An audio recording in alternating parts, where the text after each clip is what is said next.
motion and a second. All those in favor, please say aye. Aye. Motion carries 5-0. Next on the Board of Finance agenda is the presentation of the annual Board of Finance materials and approvals. Dr. Kaufman. Yes, good evening. There is a statutory requirement that each year the superintendent comes before the Board of Finance, which just affirmed the members of the CCS Board of School Trustees. And we're required to present a number of different financial items as outlined in the Indiana Code. This requirement is relatively new for it. It began in 2020. This evening, I hereby delegate this task to our resident financial expert, Chief Financial Officer Regina May. Regina? Good evening, Board. Before you tonight for presentation and your acceptance, as Dr. Kaufman mentioned, are 2 required reports. The first report for your review and acceptance is our fiscal indicators as prepared by the Distressed Unit Appeals Board, also known as DUAB. This data is gathered from various state reports, culminating in the data shown on their dashboard that lives on the DUAB website for all of Indiana school corporations. Of note is that this data is required to be presented now in January of 2026, but pertains to last year, last school year, the 24-25 school year, and last calendar year, 2024. The factors included in the dashboard and on the report before you tonight are the ADM, which is our average daily membership, demographics, which is breakdown for meal assistance, special education, and English language learners, fund balances, the annual deficit or surplus, fund balances as a percentage of expenditures, revenue by type, operating revenue as a percentage of total revenue.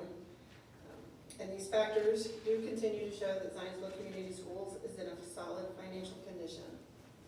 Does anyone have any questions on the fiscal indicators before I move on to the Treasurer's report? Okay, seeing none. The second report for your review and acceptance tonight, it looks at our investment policy, our interest earnings for calendar year 2025, and officially declares stale any outstanding checks that are 2 years old as of December 31st. So in January 2025, in 2025, the whole calendar year, we earned $2,782,835.04 in interest across all funds. This is similar to the prior 2 years and similar to what we anticipate receiving in 2026. One change to note is that for 2025, we did not share the interest revenue across all funds. In an effort to prepare for and mitigate the impacts to the operations fund due to property tax caps and the changes enacted in SEA 1, investment earnings from total funds on deposit were maintained in the operations fund. Investment earnings generated from specific fund investments, those interest earnings were retained in the funds that generated those investments. So our construction funds that were invested, those earnings went back to those construction funds. They were not part of the all funds on deposit investments.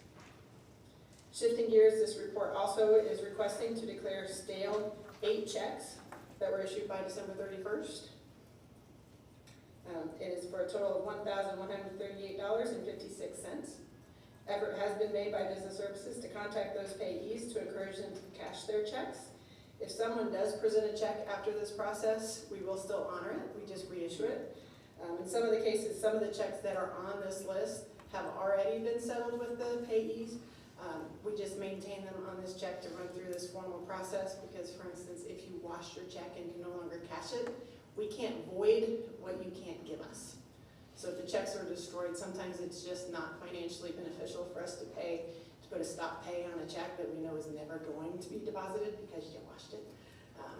And so we just wait for it to hit 2 years and then we do this write-off process. So not everything is even a valid situation anymore.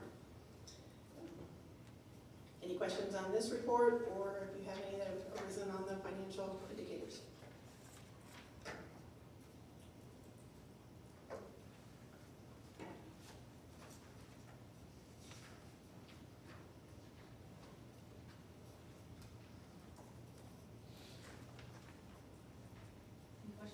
Or just the 3 on the agenda? Just the presentation and we'll move to number 4? Okay. Yep, we're ready for acceptance. The Board of Finance is a statutory requirement of the the Board of Trustees with the obligation to receive, review, and accept the Board of Finance reports as shared by Mrs. May. Do I hear a motion? I move that we accept the Board of Finance report as presented.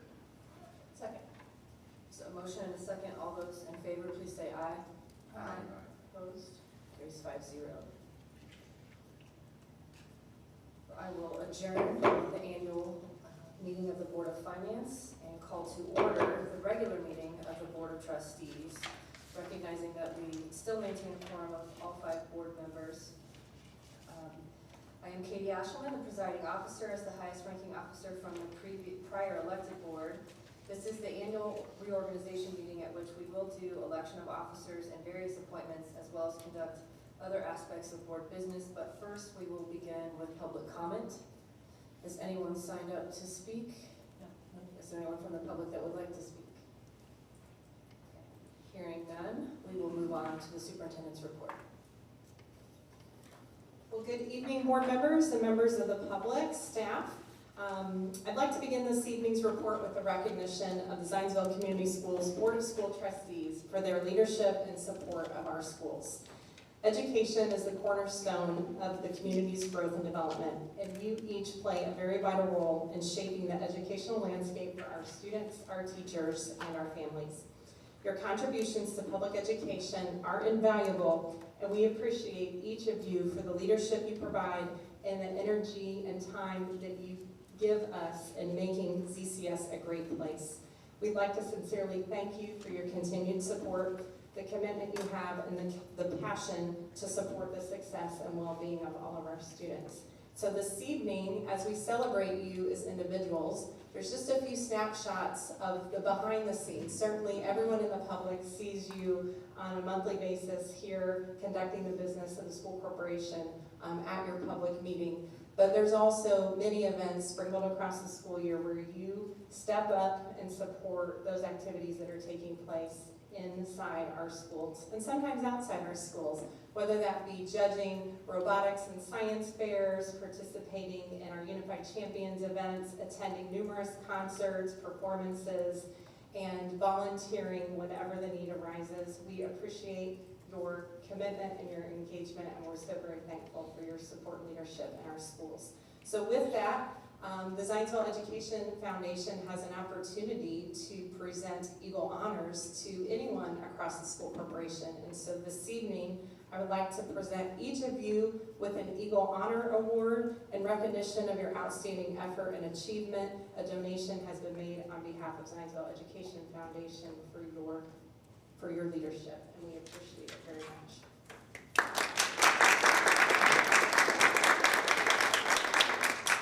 I know that we have some photographers in the room, so perhaps you could come forward and we'll do a brief photo with each of you. Thank you.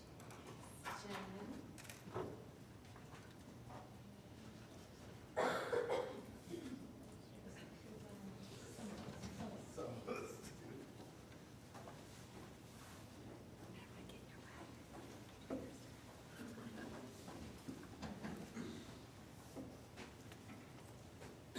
Get it all together. Okay.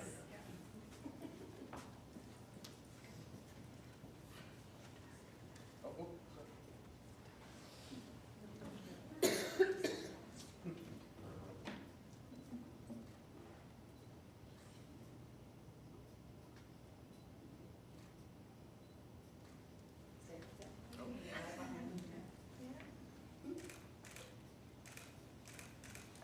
All right, one more round of applause.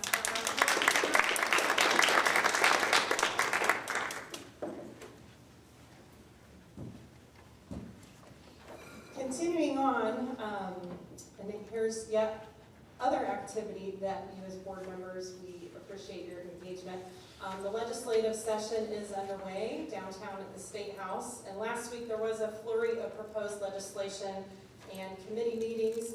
There were over 700 bills and resolutions that were filed for this short session, and the Indiana School Boards Association is monitoring and tracking roughly 73 bills that are relevant to K-12 education and school governance issues. Be it the short session, we do anticipate all of this activity will conclude by the last week of February, but certainly there's a number of different bills and activities that we believe residents in the community and taxpayers certainly would have interest. So I am not going to be able to give a thorough overview of each of these tonight, but I did want to share a few items that may be of interest to those in the room and certainly residents and business owners in the community. Generally speaking, the House Education Committee will meet on Wednesday mornings, and the Senate Education and Career Development meeting takes place Wednesday afternoons. Last week, some of that activity that we saw, Senate Bill 78, the Wireless Communication Device Policy. Senator Rotz has authored this bill.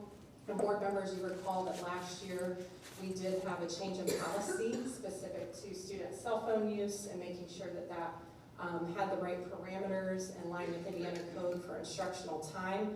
This bill essentially amends the definition of wireless communication device and will require each school corporation to adopt and implement a wireless communication device policy that, one, prohibits a student from using or possessing a wireless communication device during the school day, and two, requires teacher-directed use of a wireless communication device for educational purposes during the school day to only be utilized with a school-supplied wireless communication device. And the reason that is relevant to us is you'll recall that our older students still have the opportunity to bring their own device. Certainly we have been through a time of transition with our BYOD policies and procedures, but that would certainly be something that would be of interest. There is a requirement that school boards, for the language as it's written right now, there is a requirement that it would require you to have a no device policy or implement a secure storage policy by which the school corporation would then be asked to purchase pouches. There's many on the market. So we'll be watching this one very carefully, but we encourage residents and interested individuals to contact our elected officials because this bill has passed out of committee as of last week and now moves to the floor of the Senate for further deliberation. House Bill 1137, it is specific to taking a strong look at processed foods and beverages. This is authored by Representative McGuire. As currently written, this bill would not be into effect next year, like the wireless communication device. This bill would be in effect for the 27-28 school year. It would apply to school lunch services, school breakfast services, vending machines, but would not apply to concession stands. It would remove roughly 13 specific chemical additives from school meals, such as some of the synthetic dyes and preservatives that are linked to various health concerns. It also has a requirement to post menus and ingredients, which is not a stretch for many school corporations such as ours. We've been doing that for a number of years. But that's one that was not voted on. There are still amendments being developed, but we will certainly be watching that closely. And also last week, House Bill 1266. This is a bill from the Department of Education. This was co-presented by Representative Banning as well as the Assistant Secretary of Education. It's multifaceted. It's 54 pages long with about 50 various sections, but it includes some adjustments to mathematics academic standards, requiring a larger salary differential for teachers who possess a literacy endorsement, criteria for establishing a 4-day school week, and utilizing the TAG funds and how we can potentially use that allotment of dollars to address the FICA deductions on behalf of employees who might receive TAG later this spring. It also limits some use of emergency permits among teaching personnel. So that is a very large bill that had first activity last week. This week, many bills that we're anticipating following as the meetings get underway. There's several that are titled various education matters because they're rather long. The first being House Bill 1004 by Representative Banning.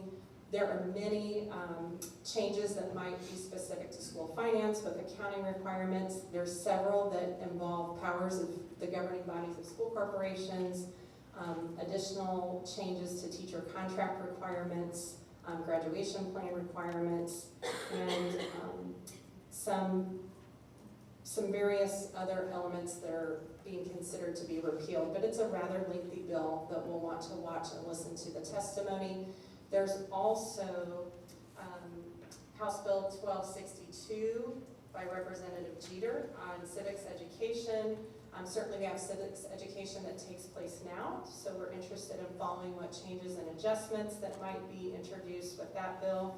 House Bill 1086, the display of the Ten Commandments. It's authored by Representative Davis and co-authored by Representative Hunter Smith, who supports our area. House Bill 1093 is a bullying bill that bullying legislation often is presented in various sessions back to back. This would once again revise the definition of bullying and have different requirements for documentation and implementation of supports that we would be required to follow in reporting on to the Department of Education. Senate Bill 88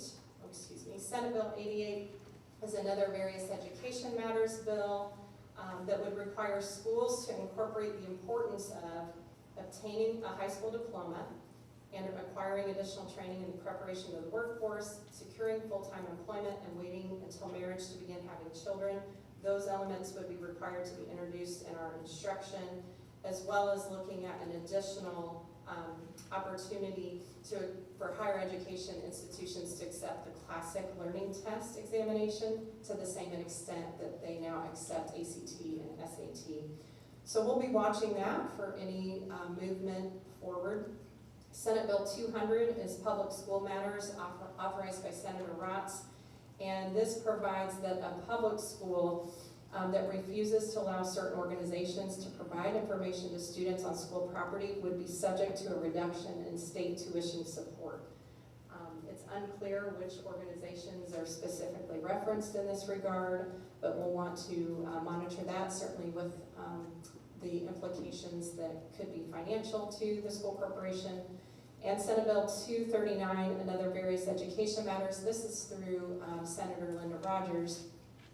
There are some requirements for the Department of Education, one of which being to compile a list of industry and business partners that will provide guaranteed incentives to high school students who earn the Honors Employment Plus seal, along with some potential adjustments to the complexity index, which is another funding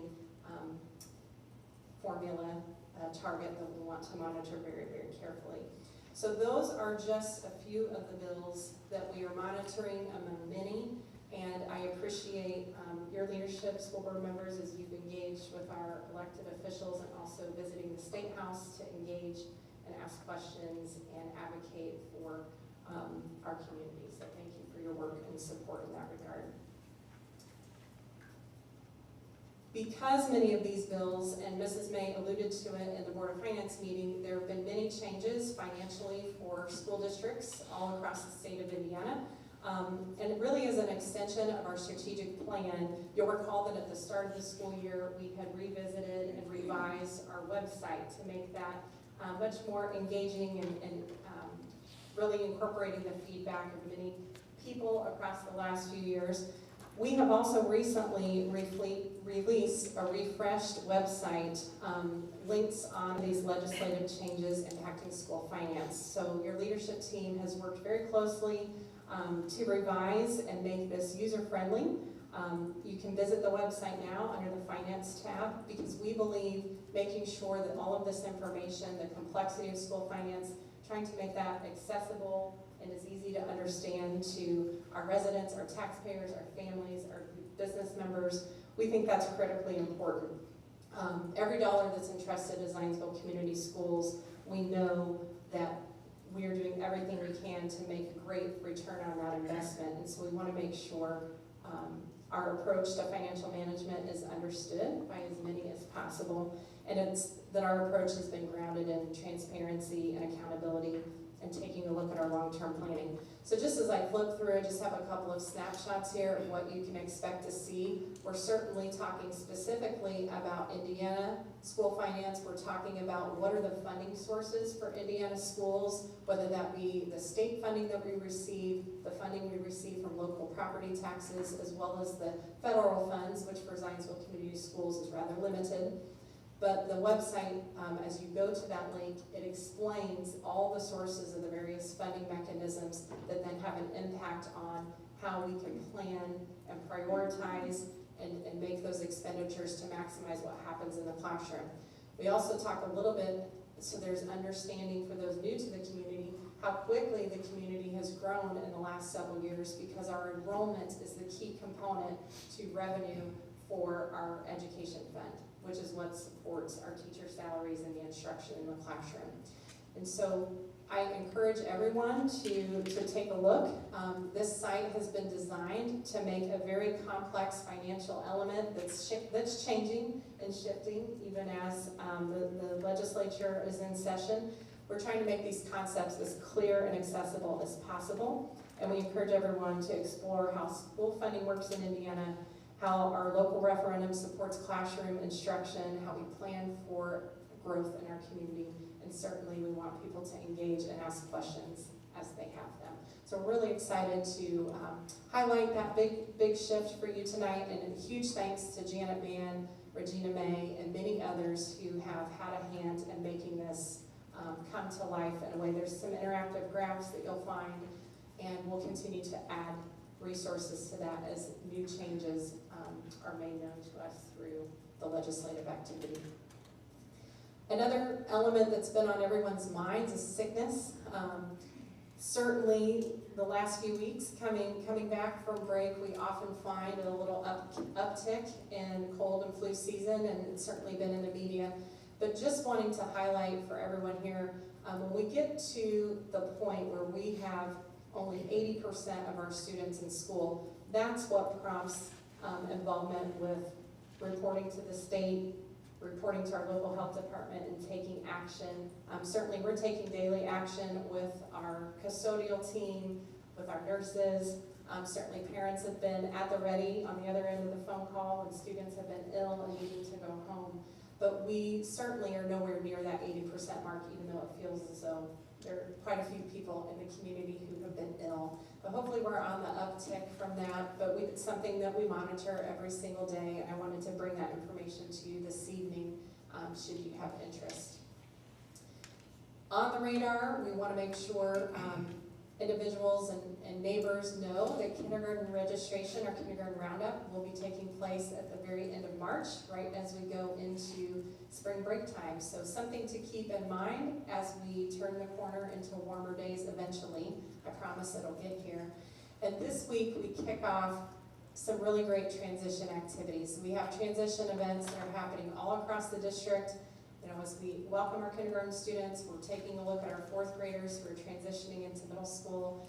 And Mrs. McDaniel is here this evening to talk about our second annual now academic transition night at Zionsville Community High School. It takes place this week. And thank you, Mrs. McDaniel, for joining us and giving us an overview of what families can expect for the class of 2030. We're all very excited to welcome the newest members to Zionsville Community High School. Sweet honor. Thank you very much. I had to make sure I understood how the remote worked here, and I think I have it. We are very excited to welcome our current 8th grade students and families. Dr. Wooden and Mrs. Macaloso and I are very excited about all of the different activities that we have for our families to welcome them. And I really briefly wanted to just walk you through what that evening, give you a preview of what that evening might look like, as well as some of the other initiatives that we are engaged in as a staff to prepare for our 8th grade, but also to look at transition more holistically. So we will focus that evening in the general session really talking about 4 main components.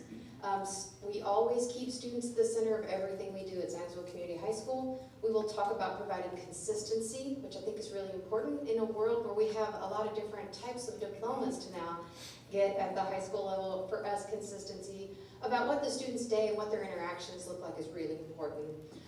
Creating a comprehensive approach to that transition, and then offering relevant courses for our students to attain and fulfill whatever diploma they wish to seek or whatever seal they wish to seek. As you all know, not only is this our philosophy as a district, but at a high school we truly engage in this in every way, shape, or form. We start every conversation as a staff remembering what we are doing and why, and that is when we engage students with sound curriculum and varied instructional strategies, and we allow them to be creative in the ways they show us their learning, and then we build belonging through student voice and choice in everything we do. And so I want our families to know that this is how we embrace our engage, create, and belong at Zionsville Community High School. Ways that we are providing consistency for our students is we'll be moving to block schedule starting next year. We're excited for the consistency that allows students. They have more time in their courses. They have fewer courses each day that they have to focus on. A mentor access period every other day, which is very exciting as well. So students have that home base. That's that built-in 90-minute time every other day, not just once a week. They get to have lighter backpacks. They also get there they won't be as tardy as often without as many transitions during the day, so hopefully less tardies. But also we know that this mimics what next level learning looks like in most of their next steps. As a staff, we are fully engaged in a book study. We will be focusing on an instructional framework that supports block instruction on block schedule. And so we as a staff, I see Mrs. King has hers with her, which I'm very excited about. This is our framework that we will be focusing on all this semester. We will be talking about framework specific to success on block schedule, and we'll be using the gradual release of responsibility instructional framework to make that happen. Consistency for students, I'm also very excited Mrs. King has been on this group that we gathered at the high school, a group of teachers who work really well in Canvas, that work closely with students in Canvas to understand what do our students need, what are they telling us works and doesn't work in Canvas.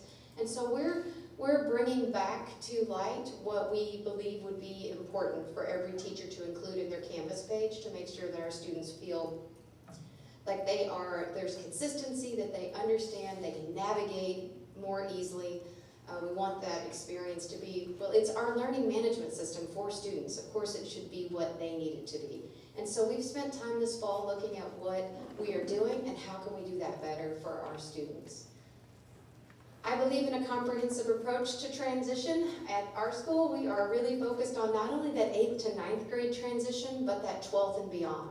And so some of our programming that we're working on will include focusing more intently and specifically and intentionally on transition. So for the 9th grade students this year, not only will all 9th grade students take biology, but all freshman students will engage in freshman seminar. And that is basically 2 courses that are required in the new diploma, which is health and preparing for college and careers. And in those 2 one-semester courses, we will embed very important skill development that our teachers have identified will be important to ensure that our students are well prepared over the course of their 4 years. I started our teachers to say, hey, you're with these students every day. What are the most important elements that help them be the very best student they can be?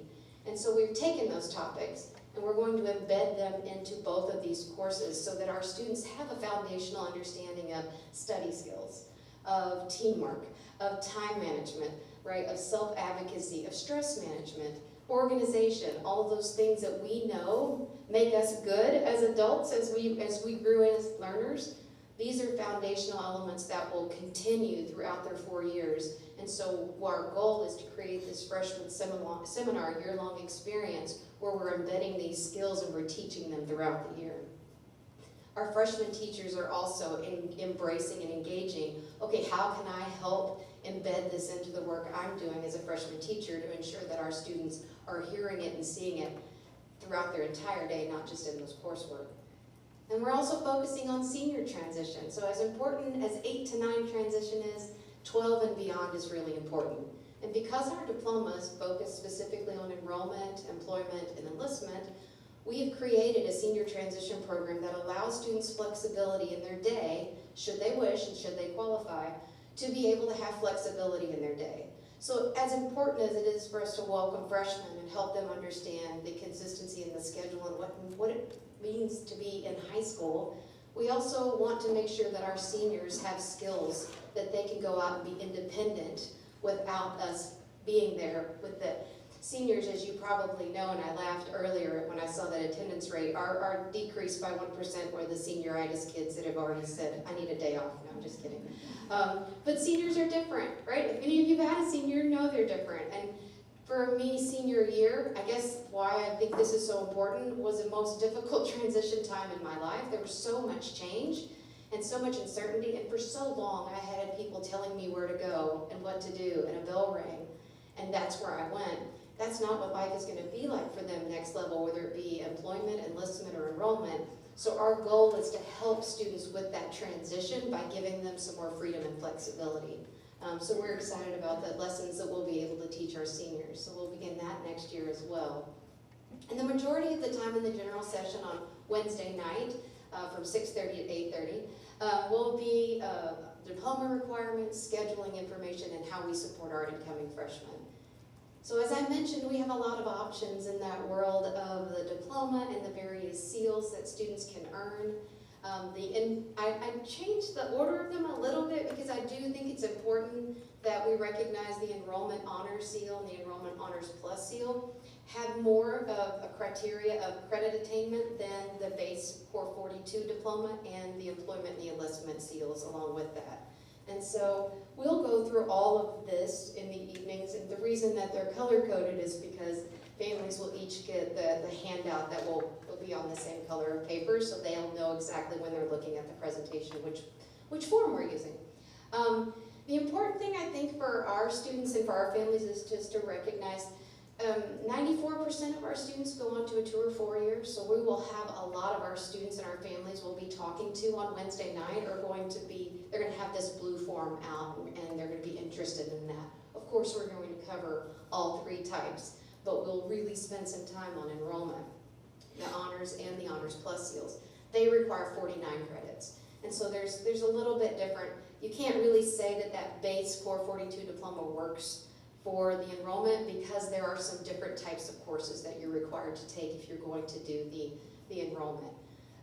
The honors seal and the honors plus seals have advantages as well, and part of what we will be offering our families and talking about is if a student is interested in getting the honors plus seal, that we will attain through students can either become an AP Honors with Distinction graduate, which means they've taken 5 or more AP classes, they've taken those tests, and they've received an average of 3.5 or more on those tests. Or they could attain that Honors Plus seal, finalizing our partnership with IU Bloomington to help students attain the Indiana College Core through the help of Indiana University. And so, we'll, again, like I mentioned, we'll go through that base diploma, we'll talk about that. We'll talk about the employment, honors, and honors plus seals that they can add to that diploma. It's an actual seal that comes on the diploma that shows that they're ready for that next level. And like I said earlier, there are criteria that go above that Core 42 that set them apart, that make them either career ready or make them enlistment ready. And again, there's the enlistment, so we'll have all of these available. We'll talk about the scheduling timeline, which all parents are very excited and looking forward to. I'm very proud of the work that Kathy Patain and our counseling department are doing to reach out to and be present at our middle schools and for our middle school families, along with Dr. Wood and Mrs. Macaluso's team, to make sure that our students and our families know all of these different options. I didn't want to bring all of the forms and show you all of the detail. We have planning sheets that everyone can have to fill out. We have a list of courses that our students can choose from and our parents. And so we'll have all of those. We'll go through the timeline with them. We'll talk about students' kickoff support that we'll have in August. We're very excited that our freshman kickoff will be on the afternoon of, or the morning of July 28th. And at that time, we're also, back to school days are in there on the 27th, 28th, a makeup day on the 29th. We're excited this year because we'll be embedding workshops to help everyone get ready for block scheduling and we'll embed those throughout those days. Some in the morning, some in the afternoon, some in the evening. In fact, we're altering our time for back-to-school days on the 28th to start at noon and go till 7 p.m. And so that might help some families that aren't able to get to there at that noon to 4 time frame. So we'll offer our freshmen all the different clubs and activities that they can engage in. We'll talk a little bit about those over 100 clubs, which I think is amazing. And we'll talk about things that they always want to know, which is lockers. Not very many of our students use lockers. I don't anticipate them needing to use them on block schedule, with students only preparing for 3 or 4 classes each day. But we'll talk to freshmen and make sure they know that those lockers are available as well. And we'll wrap up our general session, or if they decide they would rather attend, everything is repeating. We'll start at 6:30, 7:15, and 8 o'clock. We'll have informational sessions that will repeat. We'll have one about J. Ritlight Career Center and our student union. We'll have a session about advanced placement, dual credit. That will include information about the AP Scholar with Distinction and the Indiana College Corps in our auditorium. And then we'll also have a special opportunity for our students with IEPs to meet with our Department Chair for Special Services to talk about programming. We'll be giving building tours the entire evening from 6:30 to 8:30. Those are led by students, and so that's always a lot of fun. I always encourage everyone to wear your comfortable shoes. This is not a night for fashion. And then we'll also have our academic department fair, and that will be in the large parts cafeteria. We'll have staff members and department chairs there from each department, and they'll be able to give a lot of information about just questions that they might have about, well, what do I sign up for? What does this look like? What will we do in that class? And so we're excited to have everyone engaged in that conversation as well. So we have a big evening planned. We're very excited. You, of course, are welcome to join. If you can't get there right at 6:30, that's okay. One of the sessions has started. Everyone is welcome to take a tour or just ask questions and roam around in the cafeteria to learn more about our course offerings. So that's a little sneak peek. I just wanted to say thank you, and if there's anything I can do to answer questions or support further, please don't hesitate, let me know.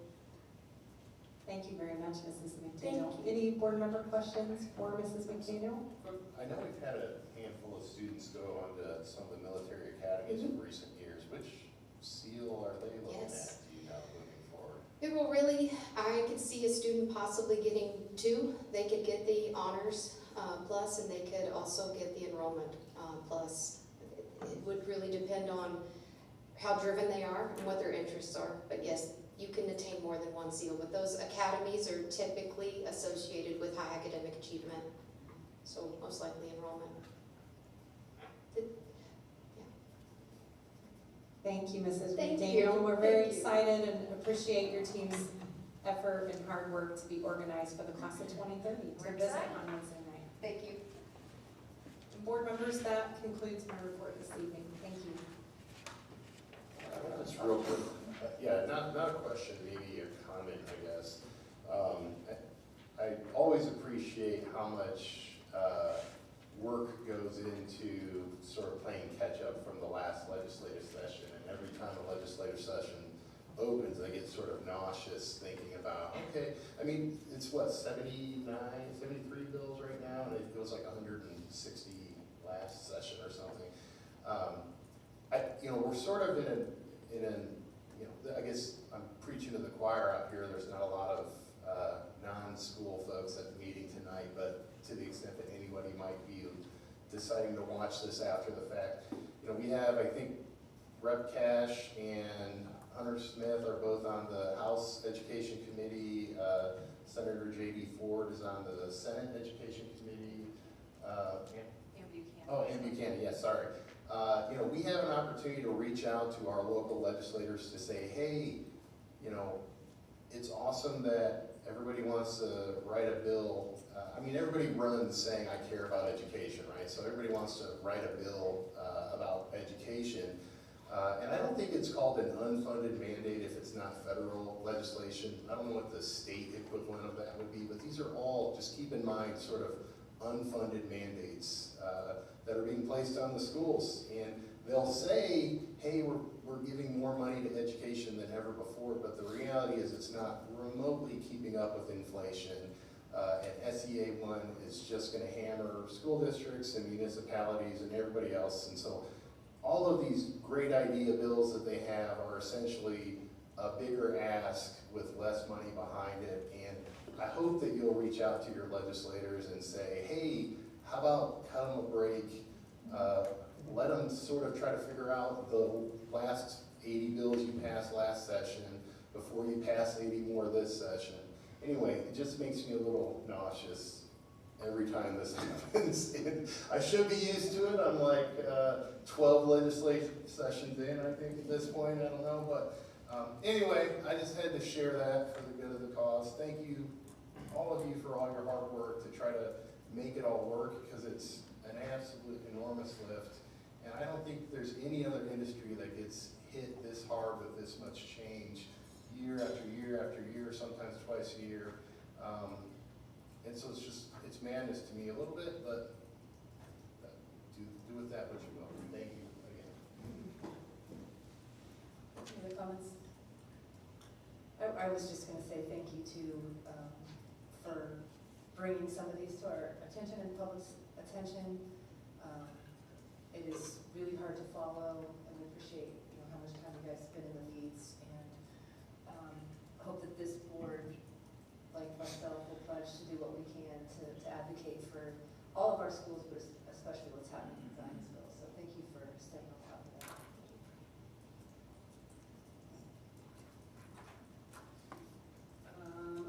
Moving on from the superintendent's report is the consent agenda. Is there any questions or comments? If not, is there a motion to approve? I move to approve the consent agenda, including minutes of previous meetings, personnel, special requests, which may include overnight and out-of-state field trips, acceptance of donations, disposal of surplus equipment, ECA and security equipment purchases, contract renewals, non-renewals, and attorney-vetted actions, monthly financial report, claims in the amount of $31,978,215.20, and payroll in the amount of $4,832,132.67.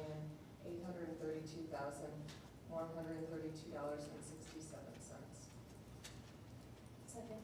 So motion and a second. All those in favor of approving the consent agenda, please say aye. Aye. Opposed? Carries 5-0. Thank you. We have no old business this evening. There's donations. Oh, sorry, donations. Every time. We'd like to thank Janice Bushing for donating $1,500 to Libby Starr's 4th grade classroom and $1,500 to Leslie Doherty's 1st grade classroom at the UVE. And for ZCS, the Eagle Recreation and Enrichment Foundation for donating $5,000 to the Eagle Rec Enrichment Coursework Assistance. Thank you. Now we can move on. We have no old business, and this is a lot. Required actions of the board reorganization. Every year we do this in January.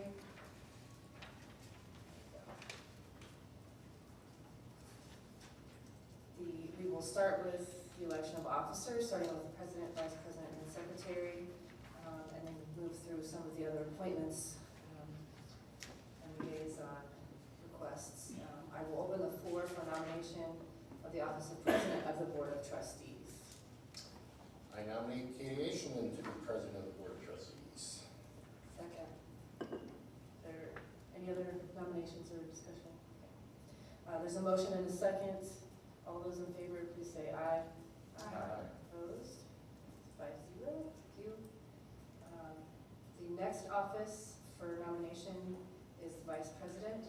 The floor is now open for nomination for the office of vice president of the Board of Trustees. I nominate Mike Berg for vice president of the Board of Trustees. Second. There is a motion and a second. All those in favor, please say aye. Aye. 5-0. The next office is for secretary, and the floor is now open for the nomination of office secretary of the Board of Trustees. I nominate Michael Cousins for Secretary of the Board of Trustees. Second. There's a motion and a second. All those in favor of Mr. Cousins for Secretary, please say aye. Aye. Opposed? Thank you.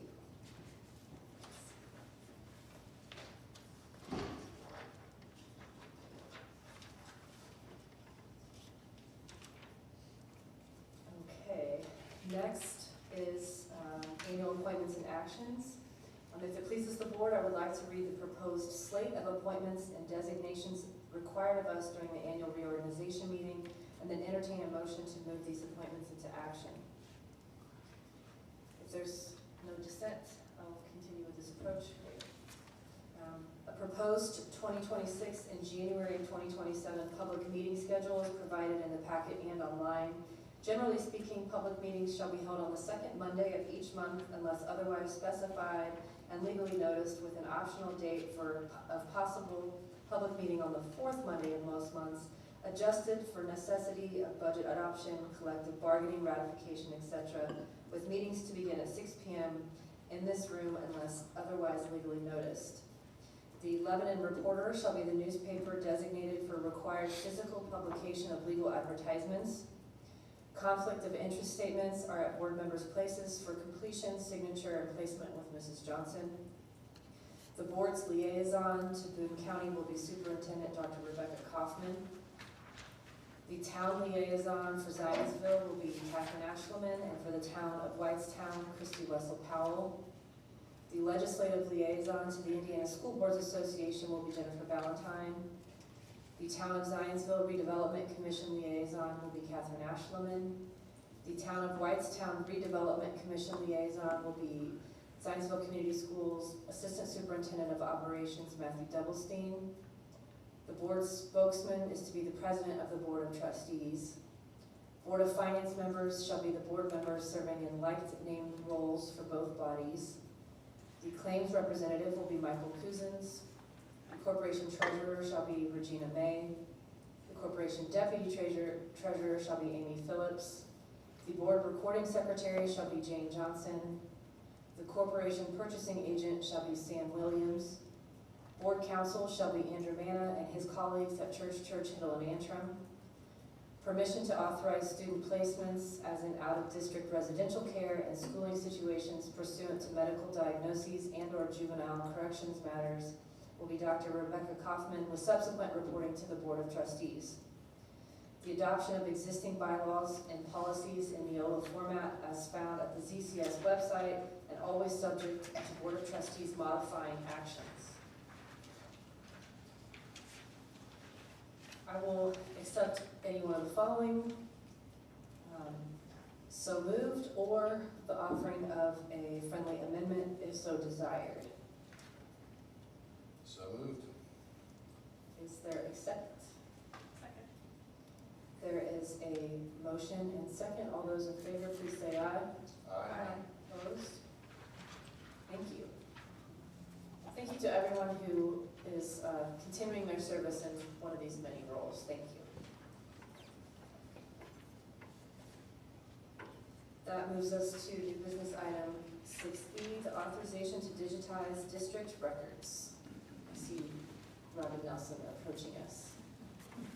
Good evening, board. Thank you. I'm a little bit sad that I lost my opportunity to use in perpetuity in my board request for you. But we are looking to digitize records that we have to hold indefinitely and for a required period of time. There are sometimes 3, 5, 7, or indefinitely. And we got bids from 3 different companies and are making a recommendation to you to utilize Van Asdel and Farrar for this digitizing project. Happy to answer any questions that you might have. Probably a question for Dan, but is this, they back it up, or they digitize it and we store it, or they digitize it and they store it, or both? Or? So part of the project, they will scan all of these pieces of paper that we have and create a database for us using something called Square 9. That's the program that we'll use. So they put it into that program so that we can then access all of those records virtually.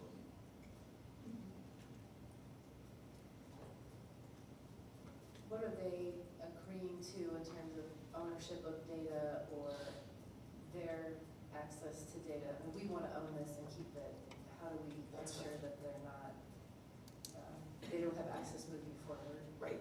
So it is cloud storage, but we are the owners of the data. We maintain ownership of the data. We don't transfer that to them.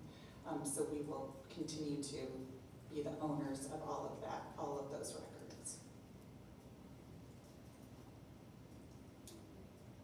Any other questions or discussion?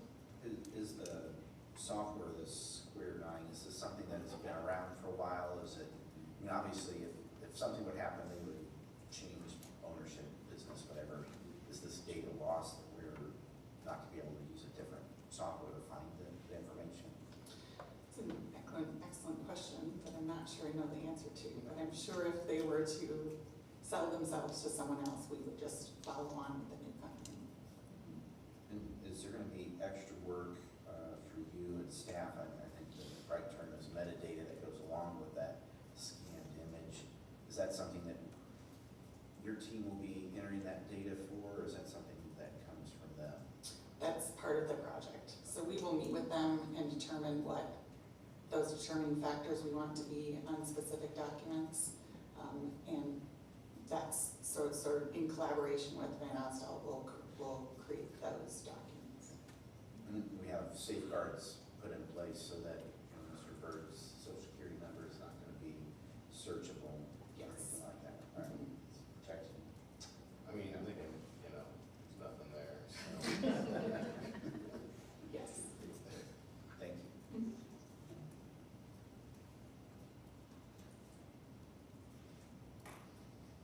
Anyone else? I authorize the leadership team to initiate the document imaging project with Van Asdal and Farrar as described. Second. There's a motion and a second. All those in favor, please say aye. Aye. Opposed? Carries 5-0. Thank you. Thank you. Next item for discussion is new business item 6C, inflation rebate agreement. Thank you, Board. As you recall, back when we've been talking about the Early Learning Center and ESC building, there's a lot of high efficiency elements to that design, and several systems in that building that may qualify for some rebates through the Inflation Reduction Act. When we talked about them early on, really the why behind that design is to reduce our cost of operation, right? As we continue to see impacts of all sorts of things, some of which we've talked about today, and we have less funding available to be able to operate facilities, we want to reduce the cost that it does to do that. So those systems will allow us to do that. A side effect of building some of those systems into this particular facility is that we do have some period of time where we'll be eligible for rebates under that act, at least as it currently stands.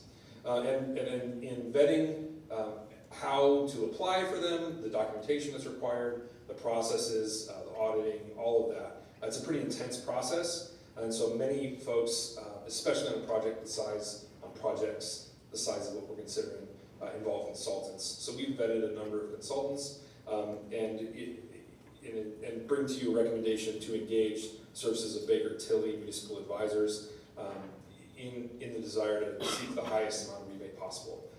It's called a rebate often. Credit is another word. We don't pay taxes, so it's not a rebate on our taxes. It is essentially cash that comes back to Zionsville Community Schools. And the initial, what do they call them? They call them estimated maximum rebates or estimated maximum credits are substantial in projects this size. Millions of dollars. I don't want to get too specific because they are, you hear the qualifiers, maximum could be lower, possible, like there's all sorts of things that could cause this to be different. But we believe it's in the best interests of being mindful of finances of our community, what you have authorized to pursue these. And so we have recommended here, and would seek your authorization to proceed with utilizing Baker Tilly to advise and assist in the application for those credits. Happy to answer any questions.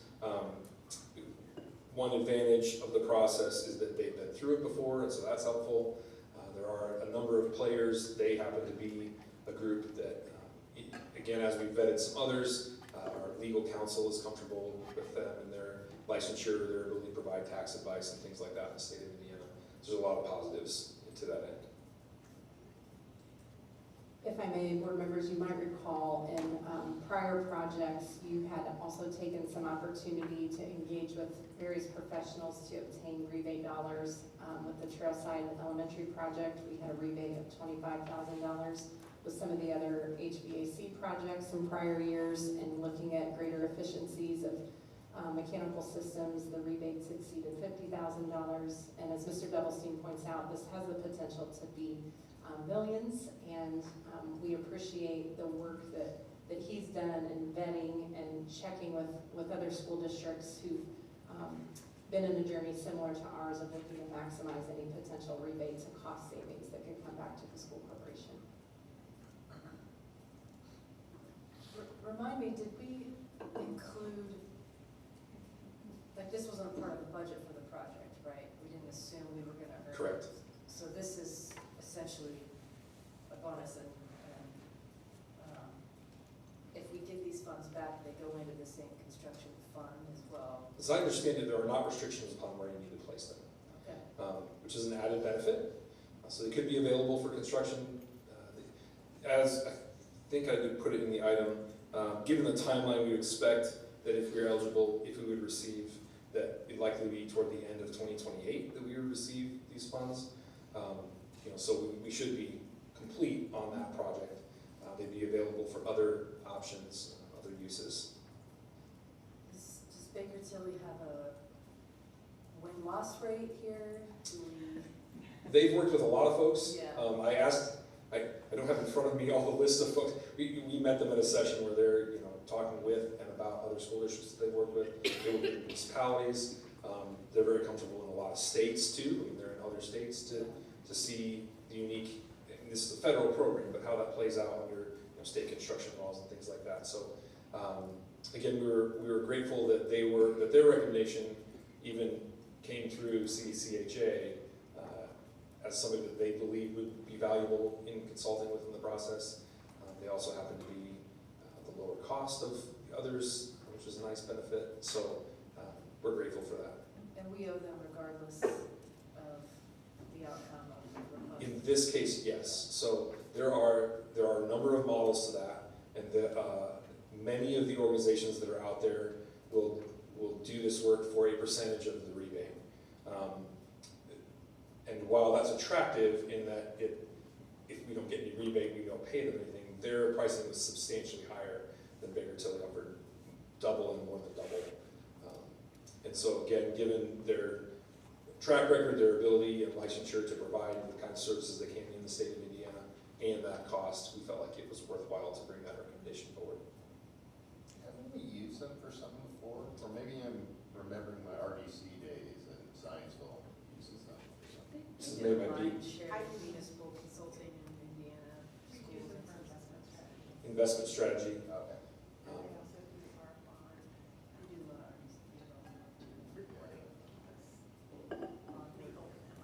Reporting as well, she says. So, yes. Sounds good. They used to be, well, is that more familiar? No, okay. I'm trying to block out the RDC days. Any other questions, Mike?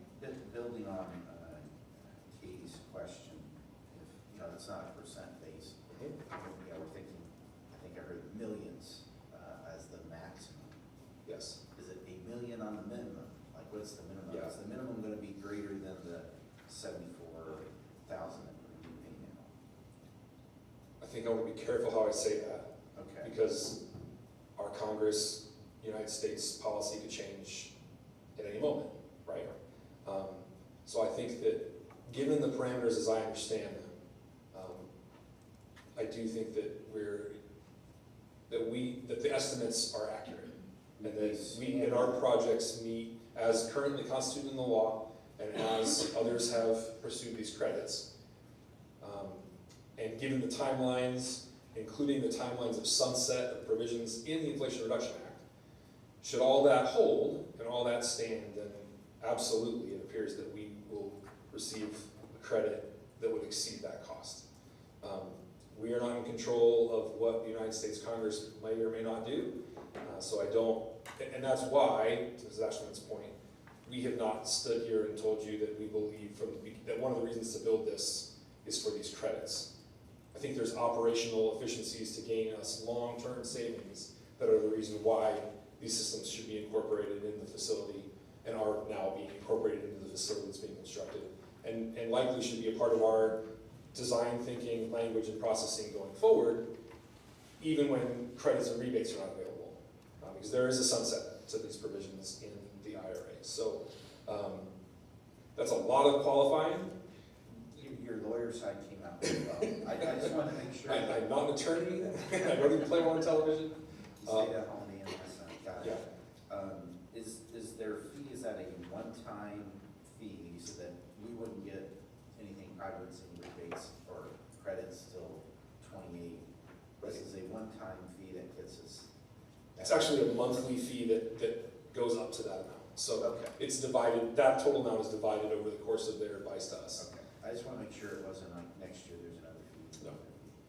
The other way to look at it is, we could spend that on one of our staff people doing this Yes. less well. I just want to make sure there wasn't any extra fees that next year we'd be doing this. That covers up till 28. And as their cost proposal has provided, yes. Okay.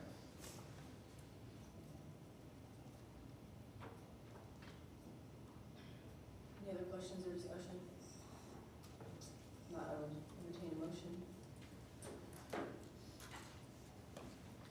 Pending council approval, I authorize the leadership team to enter into an agreement with Baker Tilly Municipal Advisors to assist in the process to pursue inflation reduction credits as presented. Second. There's a motion and a second. All those in favor, please say aye. Aye. Opposed? Carries 5-0. You're not moving. You must be here for item 60, annual review of contracted services insurance renewal. Yes, indeed. As is our annual practice, we are in collaboration. We're grateful to Mr. John Parman, who's here tonight, for he and his team, their efforts to look at our insurance carriers and coverages through his team at Epic. And so having done that and weeded through multiple quotes and iterations and lots of answers to questions and all the sorts of things that they ask, it really does evolve every year. This, anecdotally, we've seen a large increase in the technology questionnaire, and school safety seems to, that portion of the questionnaire seems to double every year. So there's lots of things to go through. They've hosted walkthroughs and all sorts of things in anticipation of the quotes that we've received. Our current policies expire on February 8th and February 16th. Different policies there, and you can see the recommendation before you. The leadership team recommends proceeding with Liberty Mutual, Chubb, and AmTrust as described in the presentation, or in the item. The total cost, annualized cost, as recommended, is $939,511. In particular, I'd like to note that that's about a 7% increase. We're grateful that we didn't see the 18% from 24 to 25 or the 22% increase from 23 to 24. We're also hearing about neighboring school districts that are in that 22 to 25% increase range, and so we're really grateful for to see a 7% increase, especially because a lot of those things are tied to things like your student population growing or the amount of receipts that come in. So there are, when you're a growing school district, those sorts of things are to be expected because those coverages are tied to things that do grow. So we're grateful for that, and that I think tells our story well about the things we're able to do. We did see a decrease in coverage in the recommendation by switching from Travelers to Chubb for crime coverage, continuing then with foreign liability from Chubb, and then AmTrust had a slight increase of less than $200 on cyber crime So that's the recommendation before you, and again, happy to answer any questions.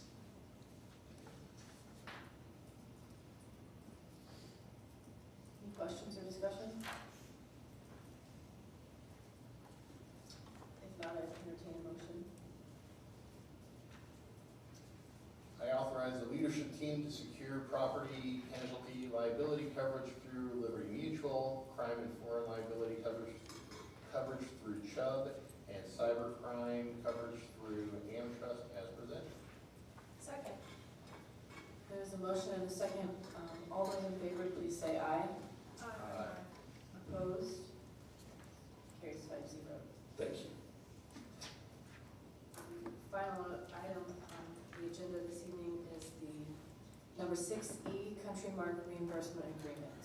So going back to that Early Learning Center ESC project, one thing that's unique to that parcel, like many of the neighboring neighborhoods and other commercial properties out on that side of town, and truthfully throughout central Indiana, is there is a pipeline that runs through that property. And that's been a known variable throughout the entire design and construction process. This was a cost that was known, that we anticipated, that was going to be a part of building on that site, no matter what we would have done. The way to access utilities and otherwise connect infrastructure would have required work to happen in that pipeline easement.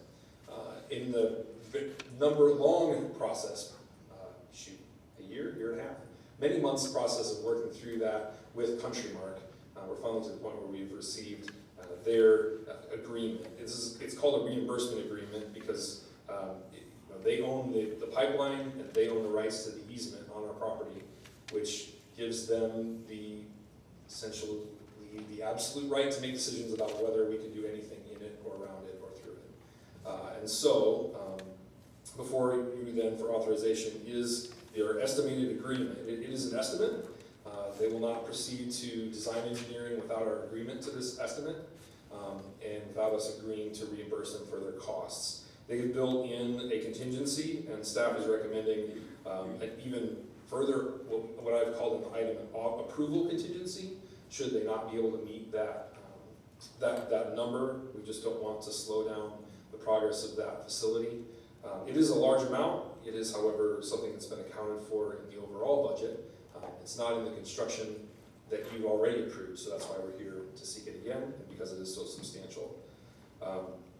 The advantages, of course, in this approach, there would have been design options where we could have left, maybe I should describe this part.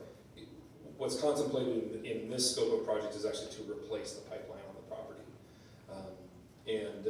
In evaluating that over those number of months with Country Mark, not only do we expect it to be actually probably more cost effective, but we think it'll be the longer term best solution in this particular instance as well.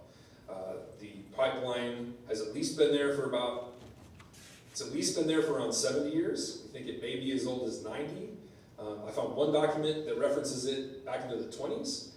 Don't know if that means that it was there in the 20s or if there was something else going on at the time, but it's been there for a long time. It is operational. It is well cared for. They fly over it constantly. They have people there constantly. It's well monitored, but it's a thing that we want to do well.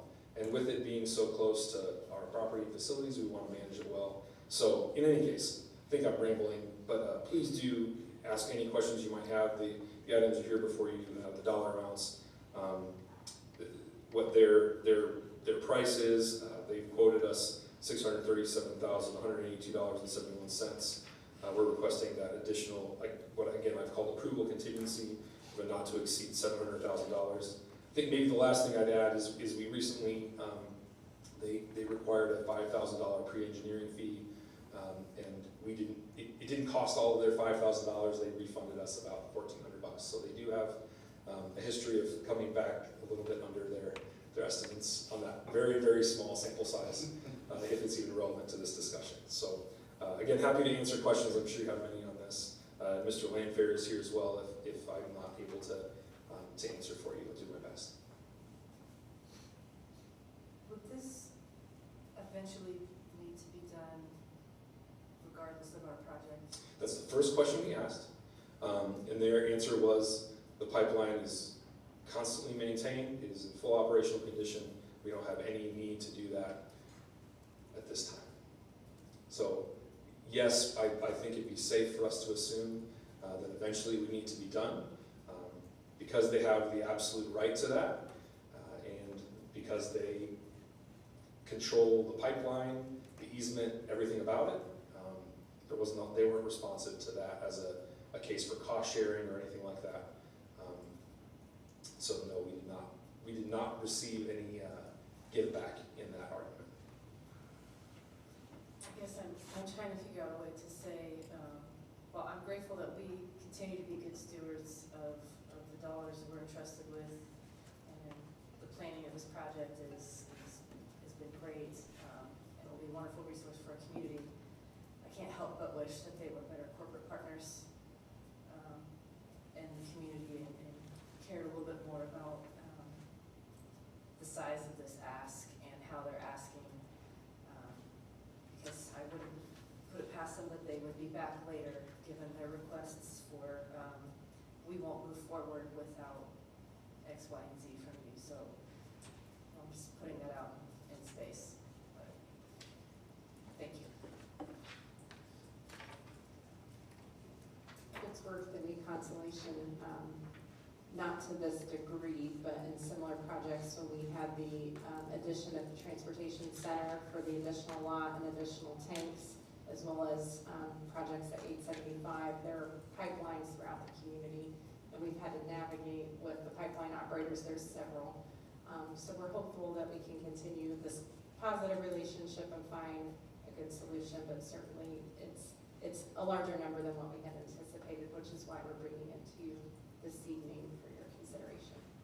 And I appreciate Mr. Doublestein and the team's work at Skillman and Banning and TLF and everyone who's advocated for our desires so that we can continue to keep everything on time and within budget. We were pleased that it came in significantly under estimates when we first brought the project to you, but still this is something that we recognize is a step we need to consider to move forward. I'll also remind you of item B, or item C, so that potential may have some mitigating, it may feel a little better in that regard. You know, and to their credit, they've been extremely communicative as a company, but I would be lying if I didn't say we felt some of the same feelings you described. It's a difficult spot to be in, and yet, no matter what we would have done with this property, there would have been a time that we would have had to meet this, to deal with this issue, to deal with it being there.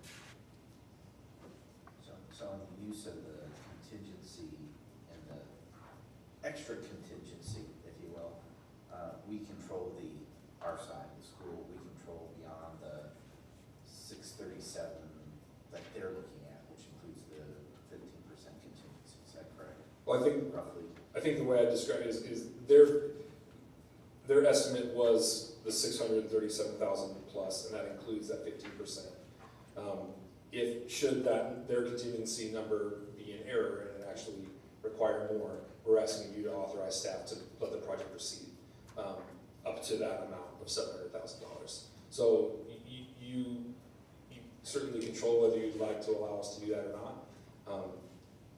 Well, I guess I think my question where I was going with that was, we don't have any control over that 15% contingency. They come in and say, it's gone up, whatever is going on, they can chew into the 15% contingency. We can't necessarily dispute that, I suppose. But beyond that 15%, that's where we do have the ability to dispute it, if that makes sense. I don't think there's any disputing their estimates. What we're authorizing or being asked to authorize is to allow them to negotiate up to $700,000. Anything else will have to come back to us. Okay. Yes. It's a reimbursement agreement. They will bill us for their cost. Excellent. And that'll be itemized in our partners. And their estimate is itemized. I mean, yes, it's detailed and itemized. So there's a small chance that we won't meet full 7. There may be the chance that this will come lower, but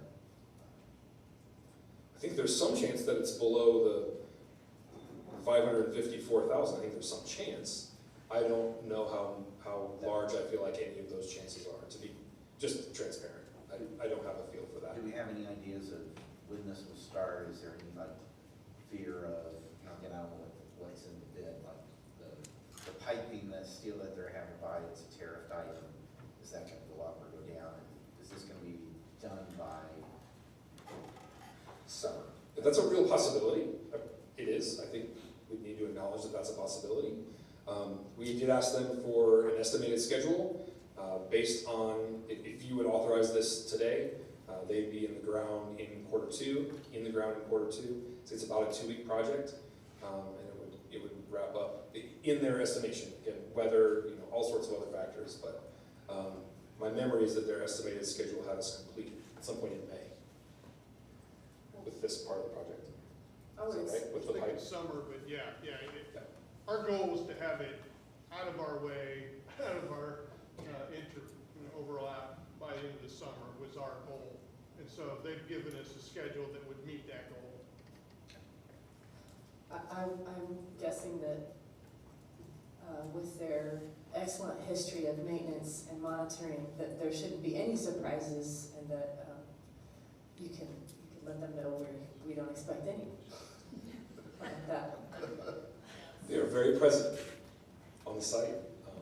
I mean, the process did involve a lot of, and there were certain, I can't remember how many feet it was, I want to say it was even every 10 feet, borings to actually physically look at the pipeline. There's a lot that goes into it, and we want that pipeline to remain, to keep its integrity and be safe. We certainly do. Not just for safety in the location, but the pipelines in Indiana serve our country, right? It's a big deal to keep our country working. We certainly want that safety there.